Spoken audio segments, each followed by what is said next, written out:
Alrighty, another day, another false flag in Ukraine. Well, I have to be careful. I am still on YouTube. I don't know that for a fact. In fact, I would never even insinuate that. I would never say that anything that happens in Ukraine is any different than exactly what CNN says.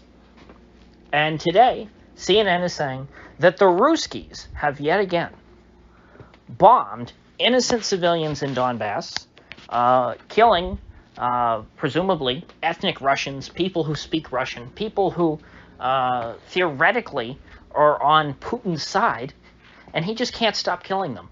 Isn't it strange? All of these massacres against civilians, they don't happen in like the Ukrainian strongholds of like Kiev and Lviv. That's not where you see the stories of the Russkies bombing an elementary school full of small children. That keeps happening in places like Donbass. We had the missile attack in Kramatorsk. We were told, oh, the Russkies did it. They were blowing up escaped civilians who were trying to escape, the onslaught of the Russians.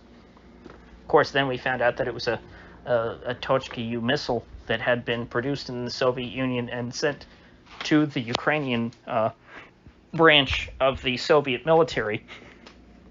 That was a little embarrassing, and then within 2 days, all of a sudden we stopped hearing about the Kramatorsk missile attack. Well, now we've got another bombing, presumably a missile strike, in a town I can't pronounce it. I've almost given up at this point with Ukraine with a lot of these names. Some of them I will if I look at it, like Kramatorsk. I'm pretty comfortable with that one. But a lot of these other towns that I haven't heard of before, and I see them the first time, like, I'm just going to talk about what happened, not where it happened. But I do know it was in Donbass. And it was an elementary school full of innocent civilians that the Russkies leveled to the ground. And this school definitely looks like it was blown up. That's not fake. That part's not fake.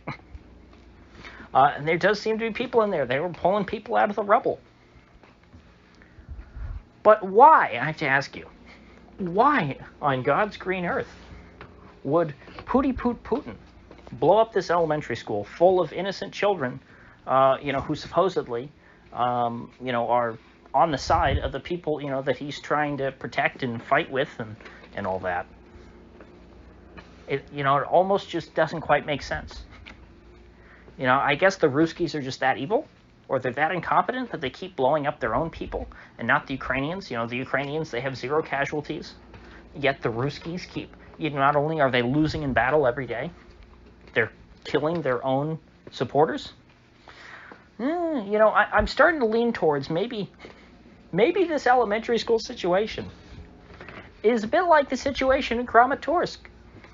Now, it's only been a few hours. This is still a breaking news story. We have not seen the wreckage from the missile, if there indeed was a missile, assuming there was a missile. We haven't seen it. But we know, the Russkies did it. Even though I know past performance is not indicative of future results. Based on what we've seen in the past in this war, I would say the Russkies are not the number one suspects, especially considering where this occurred. I know, I'm still on YouTube, but I'm a small enough channel that hopefully I won't get reported for saying this. It looks like yet another Ukrainian false flag. I gotta tell it like it is. I'm not gonna lie. Because we keep getting these perfect stories, Russian firefighter places cat in tree. Oh, Russian military refuses to let civilians escape Azovstal. So this is why, the battle's been dragging on, because there's these civilians there. And the Russkies are holding them there, making it so they can't leave, so that the battle can't go on. Because, of course, if these civilians were out of there, we know that the battle would resume and the Russkies would lose. And all of a sudden, these soldiers in Azovstal would bust out of there and completely push the Russkies out of Mariupol, if it weren't for the Russkies holding these poor Ukrainian civilians hostage in Azovstal. Oh, in Bucha, all the people with the white armbands were found gunned down by the Russkies. The Russkies are killing their own people again. All the people who supported them while they were there and occupying, they wore an armband to show their support for the Russian troops. And then the Russian troops just killed them all. Isn't it strange how we keep hearing all these stories that just The Russkies doing the exact opposite of, what, reasonable people would do. They all have to be, the whole military. It's not just a few bad apples. It seems like the whole military is run by total psychopaths who are just on a murderous rampage and will do, treat people the opposite of what you would expect. Oh, the more you try and, help the Russkies, the more you try and appease them, the more that they're going to target you specifically. This is what we're supposed to believe, despite the fact that in the past,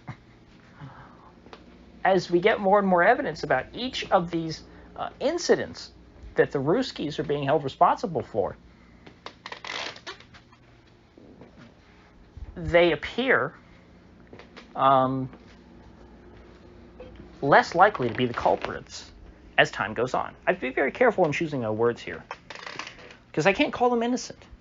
I can't do that. I don't think Susan would be too happy with me if I did that. And I've been on YouTube for many years.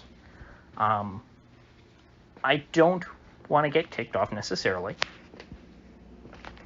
As long as I'm still able to get my point across, even if I have to watch my language a little bit, if I'm still able to get the same point across, I will make the sacrifice of censoring myself slightly.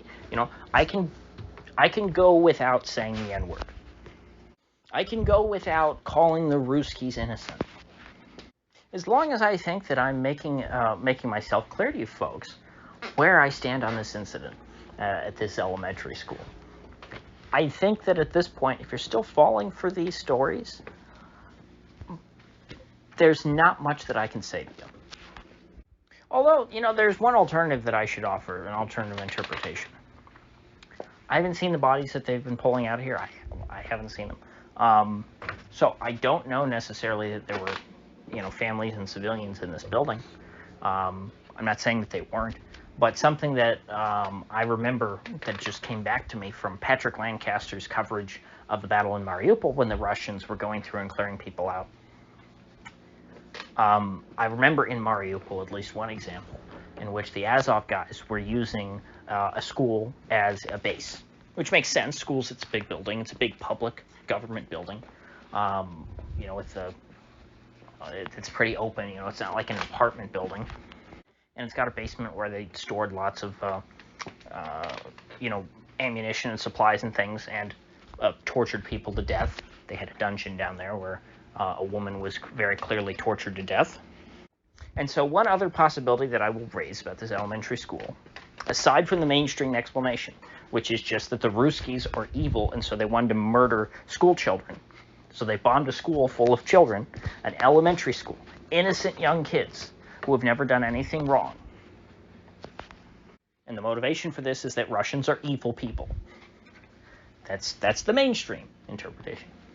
Now, my saying is, hey, maybe the Russkies didn't do this, considering that these are their own people, that they are, allegedly on the side of. The second possibility is that, like in Mariupol, perhaps this school was being used as a base.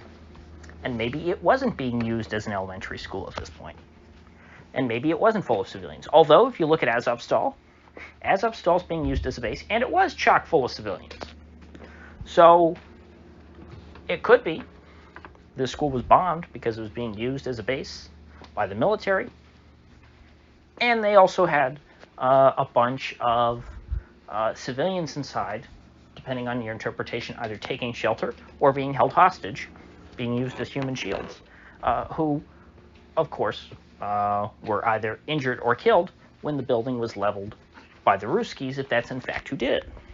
And so there's a lot more information we need here. We need actually, evidence that this was, of whose missile, assuming it was a missile at all, or let's say whose bomb it was, that detonated and leveled this building. We need to see that first, because it could be anybody. And I'm not even saying that the Ukrainians did, if they did this, that they would do it on purpose. It could be an accident.